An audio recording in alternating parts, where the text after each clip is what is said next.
Now we start to look at a more realistic case, which involve comparing for different projects. Particularly, there's a special class of problem which require us to just choose one out of many alternatives. They are called mutually exclusive projects. That is, if you choose one, you will not choose others. Of course, there are also other problems where we may choose multiple ones. For example, all the good ones we can choose. Then that may means that we don't have a budget constraint. If we have budget constraint, then we can also formulate a problem where we will choose the best ones within our budget. So let's look at the simplest one, which is about mutually exclusive projects. First of all, we need to know that there are different kinds of projects. One is for revenue. So the project needs to make profit. Otherwise, we will not accept the project. Okay. So out of many projects, the one which gives us the highest revenue or profit, then we will choose it. Well, I should say profit. There are also projects such as service projects. So projects are conducted so that they can create values, but the values may not be considered as a part of the project value. So we are just providing service. I think I mentioned about this earlier. When we look at building bridges, if we don't charge people, then building bridges will not generate revenue. But bridges will help to boost the economy and create value from other perspectives. Of course, we can consider them together, but we don't really know the consequence. But so depending on from which perspective, you can simply consider building bridges a service project where you want to minimize the cost and creating the maximum potential benefit. And analyzing these projects and choosing one of them, we need to know their periods. One will be their service period. So we build a road. The road may last for 50 years. Okay, so that we need to know. The road may last only for 10 years. That we also need to know. On the other hand, because we are doing comparison, we're doing analysis, so we may specify only a certain period of time. So even if the road can last for 50 years, we may only consider our analysis period for 30 years. So when we are doing that, then we need to deal with it with a little bit of the adjustment. So we'll look at the way to tackle and select among mutually exclusive projects. And we want to compare these different projects. A very important principle is that we need to compare them over an equal time span. Meaning that if we consider them, we compare them for 10 years, even though one project may last for 20 years, and maybe one project lasts for 10 years, but it could be shorter. But if we want to compare them, we need to have the same time period. Otherwise, if you think of making profit, right? If you're running a business, they are making profit. One runs for 30 years, the other runs for 5 years. And chances are the one run for 30 years will gain more than the one run for 5 years. So that's not on the same basis for comparison. So we want to convert them and see how well they can generate profits. For the 5-year project, you can imagine that I can do this 5-year project repeatedly for 30 years. So you can generate a lot more profit than a single project lasts for 30 years but generating less profit, right? So we need to have the same time span for the comparison. And so a general rule of thumb for the analysis period is, if we are given a required service period, then we will set the analysis period equal to required service period. It is probably quite obvious. If we are conducting a project, we are building a system to serve a purpose, and in order to serve the purpose, there's a required time span. Right? It could be 5 years, it could be 10 years. We require the system to be in service, providing service that we need. So, of course, we want to analyze the cost or benefit within that period of time. Having it shorter or longer do not make sense. So that's also a very important point. And then we can break down the problem into more details. First of all, if we consider the required service period, which is finite, if it is finite, then as I just said, we will let analysis period be equal to required service period. Okay, so we are given a required service period which is finite. So when we want to compare different projects, we will set our analysis period equal to required service period. It could also be required service periods not specified. It could be infinitely long. I mean, usually it's not really infinite. We know that, but in the sense that it's quite long, right? Earlier we also saw a lot of cases where we think, if it goes to infinity, then the value will explode, and we don't need to compute. But because of this time value of money, right, in many cases we saw that even though the duration gets longer and longer, but as it goes farther away, the contribution of the value gets smaller and smaller. Eventually it converges to a fixed number, not necessarily a lot bigger than with a finite long period. Okay, but anyway, we'll look at finite and infinite. With finite, again, it can be set, the analysis period can be set to be equal to required service period. We can further break down the case into 4 different subcases. One will be analysis period equal to project life.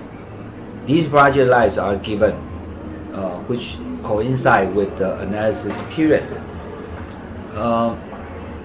Case 2 is analysis period is shorter than project lives. So the project will go longer, will sustain longer, but the service life is shorter. So the analysis period is shorter than the project lives.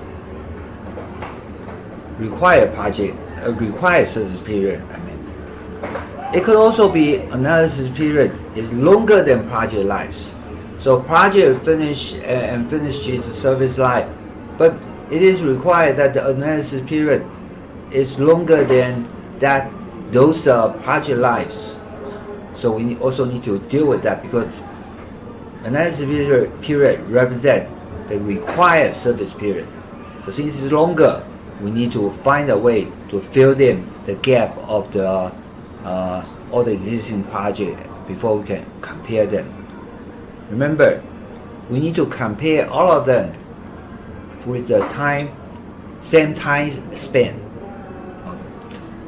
And the subcase 4 basically says that we could have many projects. Then we'll just select the one with the longest project life. Okay, and we use that as our analysis period. Okay, and then we can also deal with them. For infinite, then it's we will look at them two cases. One will be if the project, all of the project are likely to repeat itself, meaning that a project for 3 years, it will repeat every 3 years. Another project is 5 years duration. It is most likely that it will repeat this 5-year cycle. Then we can use the lowest common multiplier as the project lives. Okay, we'll look at that too. If project repeatability is unlikely, so we will just choose any of the project lives and use it as the analysis period. Okay, so this is just to say that if we have multiple projects and their project lives are different, service lives are different, and we have certain required service period, and we can break them down into different cases for analysis.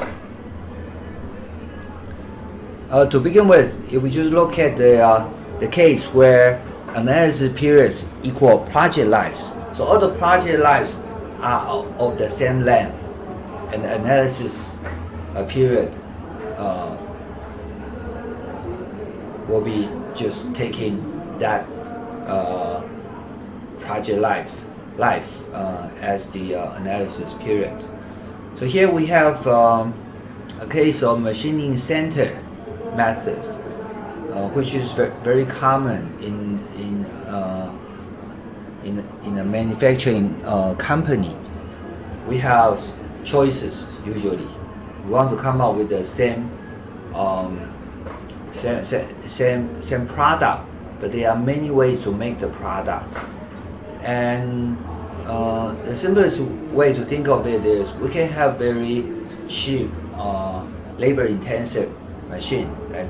The machine only does part of the job. Then we use a lot of human resources. It could also be a machine is semi-automatic, or a machine is automatic. But then you can imagine that they have trade-off. If you use manual work, the machine could be cheaper, but making a product can be taking more time and even more costly. To the other extreme, if you have an automatic machine, I think the initial investment will be bigger, but then to finish each product, the time required will be much shorter, and the cost will be much shorter. So if you still remember that usually it is the case of fixed costs versus variable costs, initial investment versus recurrent income. Right? So we are usually doing trade-off between these two. But in this case, we have more information. But this information can be easily summarized in a way that basically we want to know which items are inflows, which items are outflows, and then we can bring all of them to the present, that is computing their present worth, then we can compare them, right? So for machine 1, you can see that we have machine 2 or purchase, right? And machine 1 doesn't require automatic pallet changer, as I said. That's that is an option. It will cost money, but chances are it will allow us to move faster. Installation, they have different installation costs because it doesn't have an automatic pallet changer, so installation costs will be lower. For other two machines, the installation costs are higher. Tooling expense, again, machine 1 is lower than machine 2 and machine 3. So total investment for these 3 machines are like that. On the other hand, we want to look at the benefit you will be able to generate. So we look at year 1 first, because usually during the first year there will be different situation, or in other cases, as long as we can make sure that within a year what will be the income, then if it does happen recurrently, then we know that for the rest of the years it will be the same.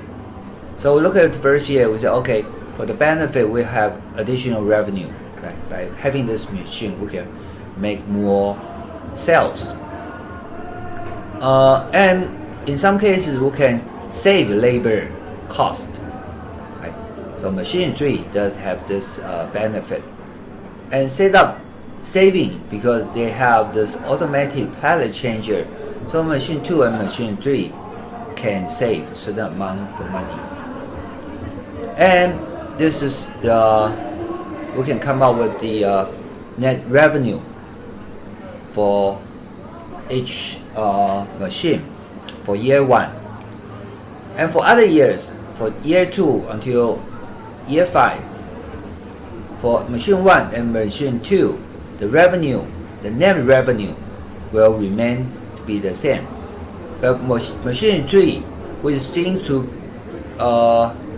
be a little bit different from others, it will generate revenue in the first year a lot less, but then for second years until the 5th year, every year it will increase by 13%, which gives us a geometric series. If you go back to a very early lecture on aggregating a more systematic changing series of cash flow, we have a certain way to do it, particularly for arithmetic or linear series, and here we have this geometric series. With geometric series, of course, we have an equation to compute its value or its coefficient to be multiplied by the first value. But we can also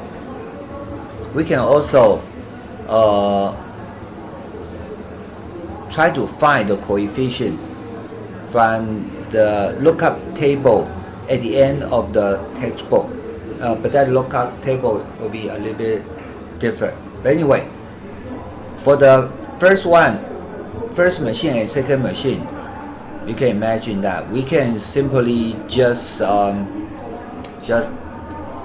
compute for the first year, and the rest of the year will be the same, and adding to some other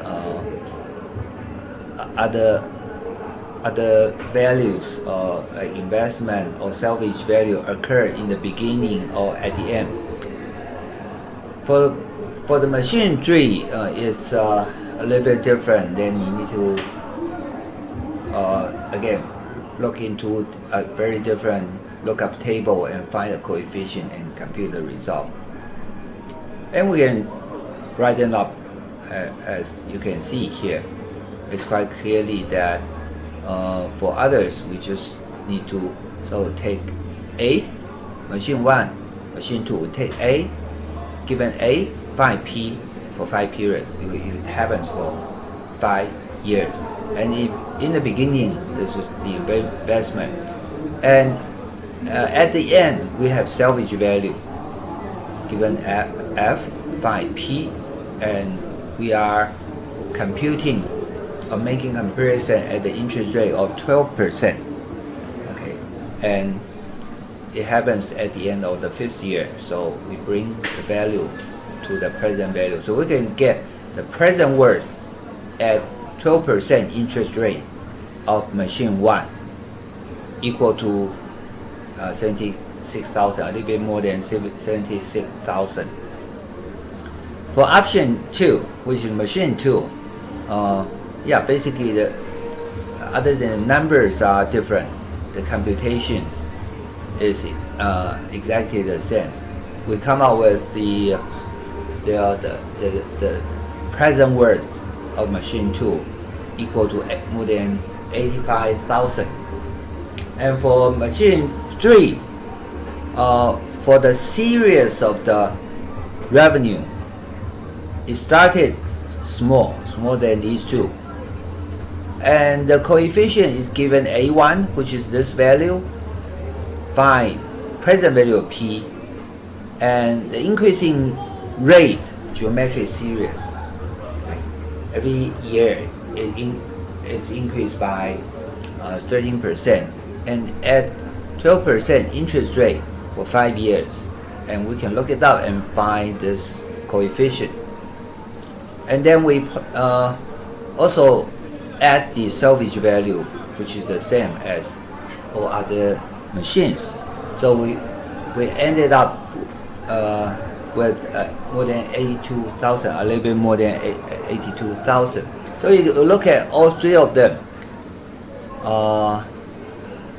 Machine 2, option 2, give us the highest present worth. So we'll choose machine 2 because it gives us the highest present worth. That was for the case where all the options, their project lives are the same. So we just take their project life as the analysis period. That's straightforward. We don't need to do other things because they are the same. If you make it longer, there's no point making it longer. Okay. So if the analysis period is shorter than project life, right? Your analysis period is 5 years. Your project lives are all more than 5 years. So what can we do? Okay. So projects are longer, and we only need to analyze shorter period of time. So we just cut the project at the time where we need to analyze, right? We just cut it down because we only need to analyze a shorter period of time. But then we will miss out all other cash flows. Should we take them into consideration? We should, but we shouldn't take the revenue or the cost consequence of the time beyond the analysis period because they are irrelevant, because they are not within our analysis period. So what we should do is we estimate the salvage value of each of the projects and place them at the end of the analysis period. Beyond the analysis period, all the cash flow beyond analysis period will be ignored.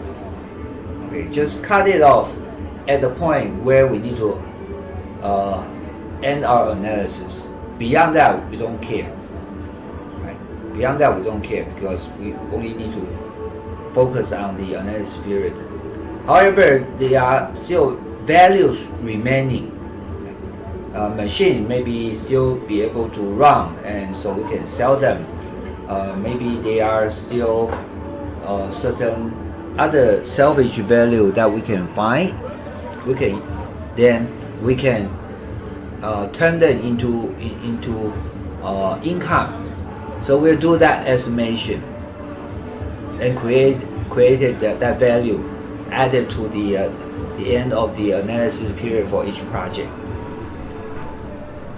So for example, here we have two options. They are of different lengths for their project lengths. But then our analysis period is shorter than both of them. The project, one is 3 years, the other is 6 years, but our analysis period is only 2 years. So what we'll do is we will cut the project at the end of the second year, and we'll estimate, because when we say cut it, it means that because the required service period is only for 2 years. Beyond that, we don't care, right? So we'll turn the rest of the asset into salvage value and have some income. Similarly, for project 2 is what we'll do as well. Then we compute again for both projects for 2 years period, find their present worth and compare to see which one has a higher present worth, and we'll select that one. If the analysis period is longer than project lives, right? Project is shorter. However, we are required to analyze the project or analyze the benefit for more than the project lives. So similar to the actions that we did for case 2. That is, we need to somehow making adjustment of the existing time series of different projects. So here what we'll do is we will try to come up with replacement projects. Okay. It could be the same, it could be a little bit different depending on what the options are out there. But in any case, or the replacement project will have to make sense for each project, existing projects. But anyway, as long as they come up with feasible options, they will increase the project's life to the analysis periods. Then we can do the analysis again. So this is the case. So we have two projects.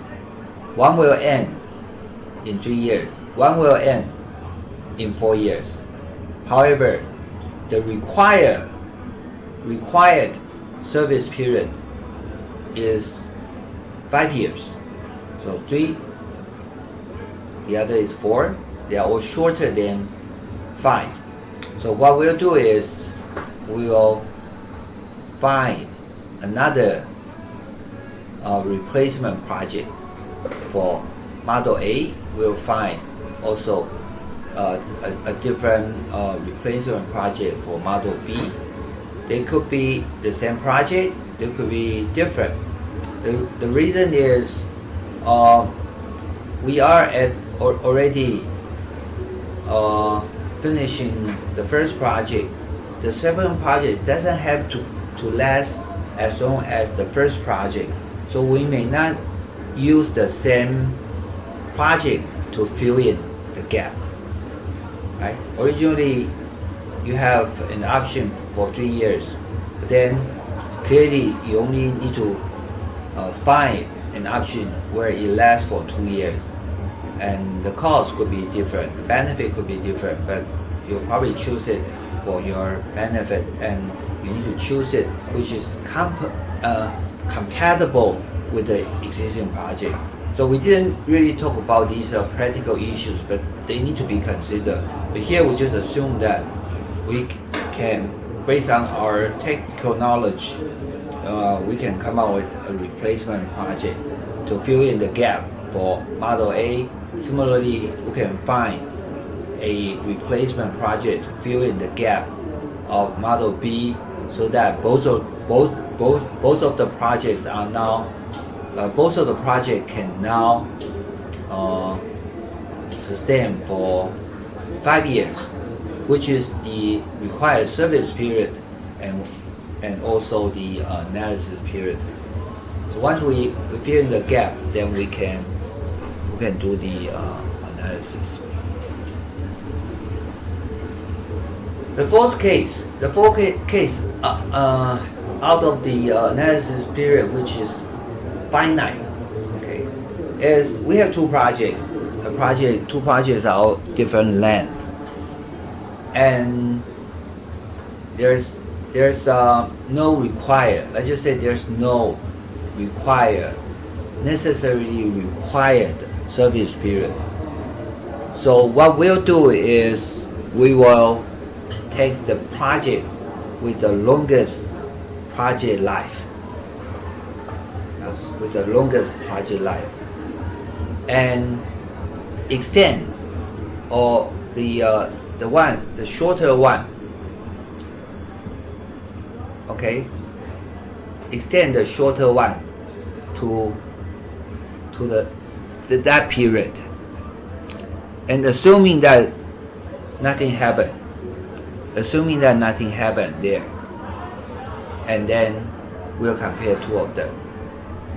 Okay, so for the first project is we can compute its present worth, and the second project we can also consider its present worth, and see which one give us the highest benefit. Okay, so of course here you may argue that how come they don't have how come the second model doesn't have replacement project, right? I think that could also be considered, right? But this is just an option that if we can assume, we know that it's going to end, and then we can also assume that there's no revenue, so that we can make comparison.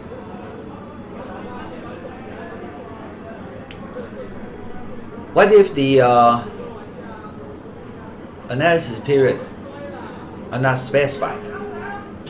So meaning that it could be very long. Analysis could be very long. Again, as I said, it could be truly infinite, but if it's long enough, I think the result will be quite similar. So we assume that the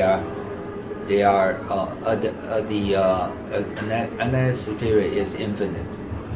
So again, earlier we said that there are two cases. One will be project repeatability is likely. The other is project repeatability is unlikely.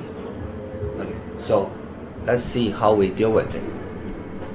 If its repeatability is likely, then we said earlier that we'll find their least common multiplier.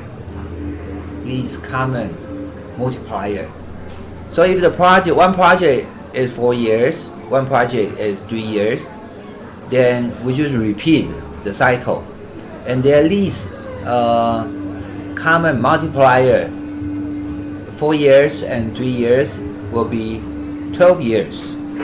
So for 3-year period project, we'll repeat 4 times. For 4-year period project, we'll repeat 3 times. They both reach 12 years. Then we can compute their present worth. We can just compute one cycle, and then for model A, we can repeat 4 times and bring them to present value. And for model B, we can do it similarly. We compute the value, the present worth of the first cycle and repeat 3 times. Okay, and if basically we can bring them to the present value and make comparison. So for model A, we came up with minus 53, a little bit more than minus 53,000. For model B, it's only minus 48,000. So in this particular case, it could be a service project. So we'll choose the one with the lowest cost. So we'll choose